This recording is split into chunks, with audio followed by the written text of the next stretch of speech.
We're going to talk today about the battle for the Temple Mount, preparing for the world's last war. And as I do, I want to remind you, just as we conclude, if you haven't done so, you can sign up for a free subscription to our newsletter, World of the Bible News and Views.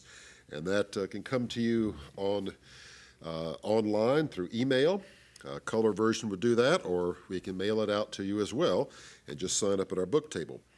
Some have asked about our website, worldofthebible.com, and I'll put that up there for those of you that like to search that out.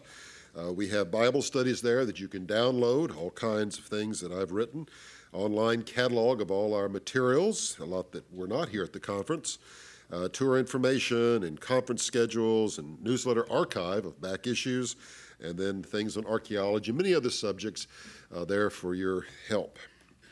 Some of the books, particularly for this talk, deal with the temple, and the battle for the last days temple is the one that primarily has this information. So if you like some of the graphics and pictures, some of the information, particularly some of the details that you hear, it's all in the book, The Battle for the Last Days Temple.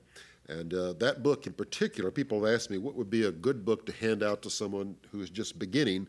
That book has a chapter on how to interpret Bible prophecy, how to understand things about Israel. Also has a chapter called Temple 101, which gives you all the basics about the temple in a nutshell, and then moves into the history of the conflict over the Temple Mount, finally ended up with Bible prophecy and what will be the world's last war. So I hope you'll avail yourself of that resource. Let's look then at the battle for the Temple Mount, preparing for the world's last war. Begin again, let's go back to our chart on the temple through time. And remembering this time as we are at the present hour, part of the body of Christ, there is a spiritual temple that is composed of believers.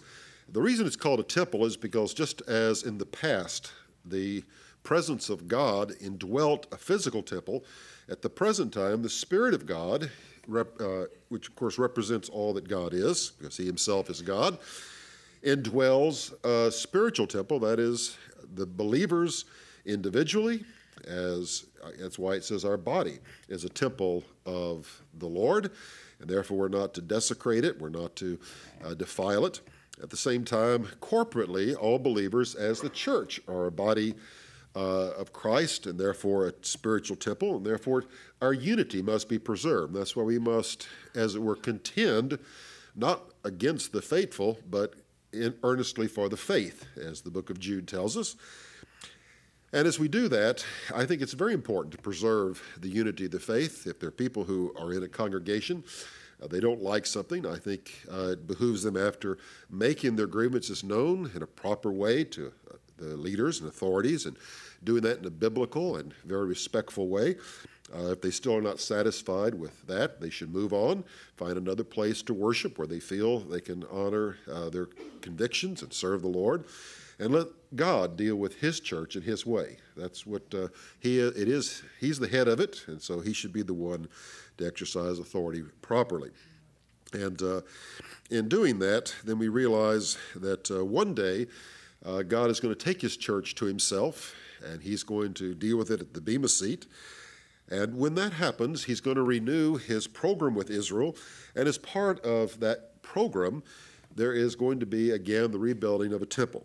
And because of that, as we today see so many events in the Middle East preparing the way for what will come in the future, the whole focus on a temple today, the whole controversy over the Temple Mount, all of the conflict between Islam and Judaism and Christianity as well over that sacred site, all play a part of this great story of not only the temple through time, but particularly the battle for the temple through time. And that's where we want to concentrate today. Now, at the very beginning, when Abraham took Isaac to the Mount of Moriah, and then David later built his city in the Jebusite city that was there in his time, there was one place left untouched, and that was this high mountain, this hill called Mount Moriah. and the threshing floor of Ornan the Jebusite. And that was chosen because of the continuity of history. Moses had been told by God to plant his people in the mountain of his inheritance. That was what he realized was the place where Abraham took Isaac. And then David followed through and said, quoting that very passage, said, "You said, Lord, you would plant your people here. We're here. Now's the time to build a temple." And it would have been David to have built it, but God used David to fight his battles. And he said, "You are a man of war. I want the temple to be built by a man of peace, because it's a place where God and man will not be in conflict, but will find this relationship with one another." And so Solomon was the one to build the temple, and that's where it was erected.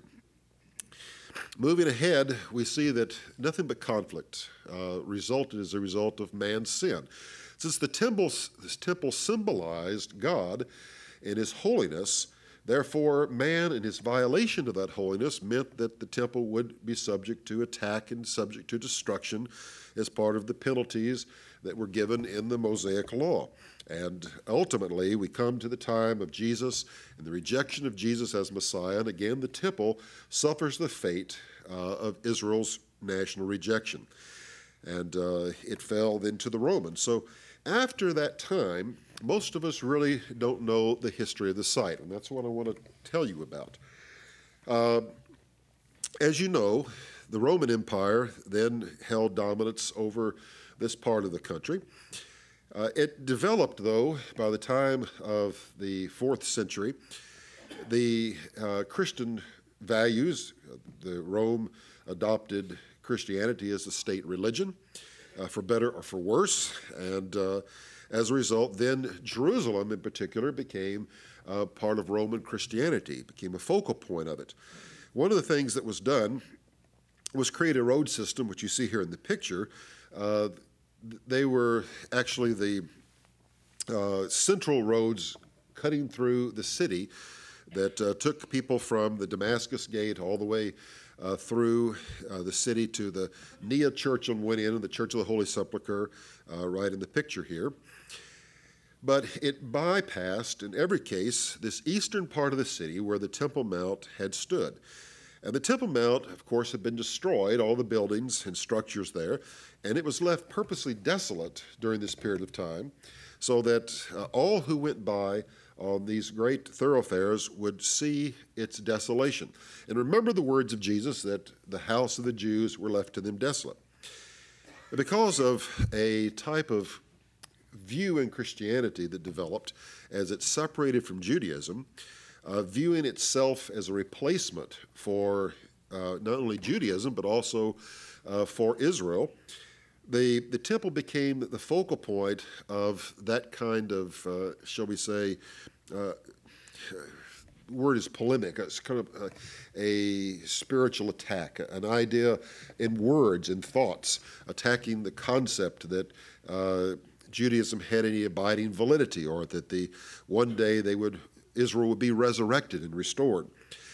And one of the things that Byzantine Christians did during this period of time was begin to use the Temple Mount as a place for refuse. They would take the garbage, all the excrement, everything they had that they didn't like, and they would heap it upon the Temple Mount.